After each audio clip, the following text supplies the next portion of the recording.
गंभीरता चाहिए। मैंने अपने मन की बात यहाँ कही है। कविता मैं टाइम पास के लिए भी नहीं पढ़ता। कविता मैं टाइम पास के लिए भी नहीं पढ़ता। कविता मैं चलते फिरते भी नहीं पढ़ता। कविता मैं टाइम पास के लिए भी नहीं पढ़ता। कविता मैं चलते फिरते भी नहीं पढ़ता। कविता मैं चिंतित बेचैन मन से भी नहीं पढ़ता। कविता मैं चिढ़ खीज या गुस्से में भी नहीं पढ़ता। जब मैं शांत प्रसन्न चित्त अपने पूरे एकांत में होता हूं, तब पढ़ता हूं कविता, समझता हूं कविता। जाने अनजाने कविता मेरी उपासना बन गई है। कविता और ईश्वर ऐसे ही नहीं पाए जाते।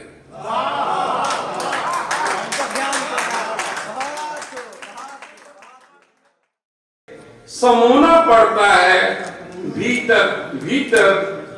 दोस्त इतनी आसान नहीं है। दोस्त इतना आसान नहीं है लिखना कविता और समझना।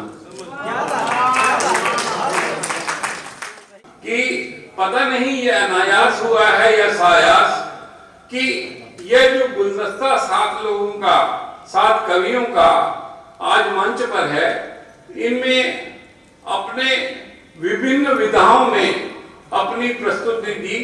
गजल विधा में हमने देखा, हमने व्यंग विधा का सुंदर उदाहरण देखा, हमने गीत विधा का उदाहरण देखा, हमने चौपाई और उसमें राम महिमा देखी, और हमने अलग से राम महिमा का वर्णन देखा, और अलग अलग विधाओं में हमने ये पाया कि सबने अपनी बात सीधे श्रोताओं से कही और श्रोताओं के दिल को जीता। हमें अपेक्षा जो आगे हम कवियों से करते हैं वो यही है कि हम जब नई बात कहने मंच पर आ रहे हैं तो हमें नई उपमाएं चाहिए नई कविता के साथ। और ये नवगीत के माध्यम से भी जो एक परंपरा चल निकली है वह गजलों में भी है, वह चौपाइयों में भी है।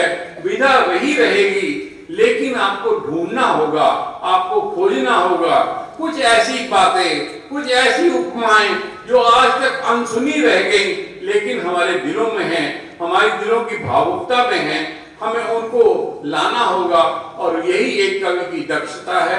मैं इस आशा और विश्वास के साथ ये कामना करता हूँ कि भविष्य में हम कविता के प्रति सचेत रहें, सजग रहें और साहित्य के लिए हम प्रगतिशील हों और साहित्य को समृद्ध कर सकें। बहुत बहुत धन्यवाद।